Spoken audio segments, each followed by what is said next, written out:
Melihat kondisi yang ada, di mana saat ini tingkat perceraian khususnya di Jawa Barat meningkat, begitu ya. Ibu Lika, apa yang sebetulnya harus diperhatikan? Mungkin dari seluruh pihak, kita bicara mengenai orang tua misalkan. Apabila memiliki putra dan putri yang memang sudah di usia yang ingin menikah, 20 tahun ke atas misalkan, apa yang harus dilakukan? Kemudian juga untuk pasangan-pasangan yang baru menikah, ini tidak sedikit yang baru menikah di masa pandemi loh, ya kan? Kita lihat juga mungkin di usia 25 tahun ke atas banyak yang sudah menikah di masa pandemi. Apa yang harus diperhatikan sebetulnya? Sebenarnya sih balik lagi ke lingkungan di rumahnya. Kembali ke rumah ya? Kembali ke rumah, itu pendidikannya seperti apa? Ya, tanpa maksudnya menggurui dan lain sebagainya, tapi dicobalah supaya tidak menanamkan, terutama untuk wanita, yang disebut materialistis, budaya materi gitu loh, materialistis. Ya. Karena begini, memang tidak munafik, kita memang perlu yang namanya materi, uang itu dibutuhkan oleh kita gitu loh. Betul. Tapi apakah uang itu adalah segala-galanya? Saya pikir akar dari segala permasalahan bukan hanya perceraian di saat ini adalah ketika seseorang sudah menganggap uang adalah segala-galanya. Uang nggak ada, bubar cerai. Yeah. Dengan alasan tidak bisa menafkahi. Ya iyalah, kalau ekonomi turun, saya bilang sedunia juga resesi. Terus angka korupsi karena apa? Uang. Karena uang dianggap segala-galanya di sini. Masih banyaklah hal-hal lain yang sifatnya lebih ke moralitas. Di situ lebih ke adat, lebih ke kebudayaan di kita, ataupun balik lagi ke agama masing-masing. Saya pikir di agama, kalau di Islam sih mencari rezeki itu memang kewajiban, bekerja itu adalah wajib. Tapi tidak pernah ada yang menyatakan bahwa uang itu adalah segala-galanya. Betul. Ya, kembali lagi yang paling basicnya itu aja dulu, gitu loh.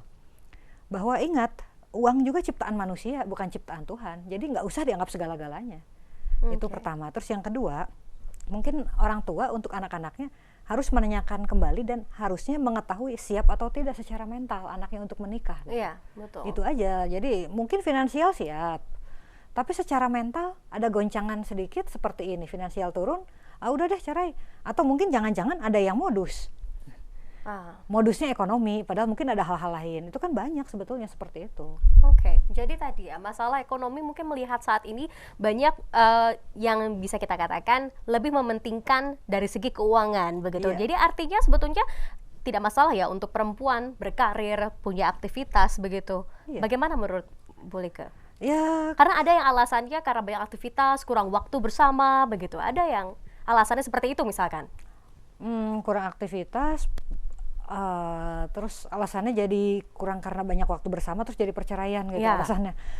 Ya sebenarnya kan itu balik lagi memang dilematis.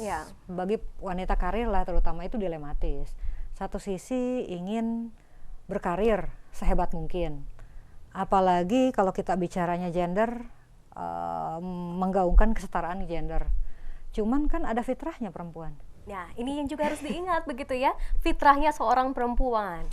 Perempuan itu multitasking, dia bisa multitasking, dia bisa berperan sebagai pengasuh, berperan sebagai bapak, dia berperan sebagai apapun. Tapi balik lagi fitrahnya, kenapa dia diciptakan multitasking?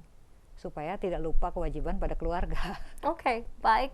Bu Lika, apa saja mungkin harapannya ke depan melihat kondisi perceraian yang meningkat saat ini, dan mungkin juga sekali lagi tipsnya bagi para pasangan di masa pandemi ini, mungkin banyak sekali hal-hal yang memicu stres tingkat tinggi. Apa saja pesan-pesannya? Ya, pesan-pesan saya betul-betul, yang pertama saya mengucapkan salut bagi pasangan-pasangan yang memutuskan menikah di saat pandemi. Artinya dia paling tidak bisa terhindar dan tidak tergoda dengan yang namanya kemewahan dan show off gitu. Bahwa ini loh party gue gede banget gitu. Itu yang pertama. Saya ucapkan salut dan selamat buat saya sih. Betul, saya juga salut saya. Kembali ke sederhana saja begitu ya. Kembali ke sederhana gitu. Yang kedua, bagi pasangan-pasangan yang memang sedang tidak bagus situasinya, saya sih hanya berharap tolong ditinjau kembali. Dan ingat bahwa pandemi ini tidak akan selamanya. Ini kan hanya dalam hitungan beberapa tahun. Masa iya sih kalau memang dulu menikah karena tujuannya karena memang cinta, karena memang ibadah, masa cuma dikasih goncangan seperti ini, terus kok mendadak pengen bubar? Itu harapan-harapan saya. Terus yang ketiga ya kembali lagi kepada agama, kembali lagi kepada norma masing-masing. Karena mau tidak mau, ketika stres manusia itu sudah tinggi, itu pasti kita harus mengembalikan kepada nilai-nilai, value-value yang good value yang memang ada dalam culture kita, dalam budaya kita, dan juga kembali lagi kepada agama masing-masing ketika stres memang sudah tinggi.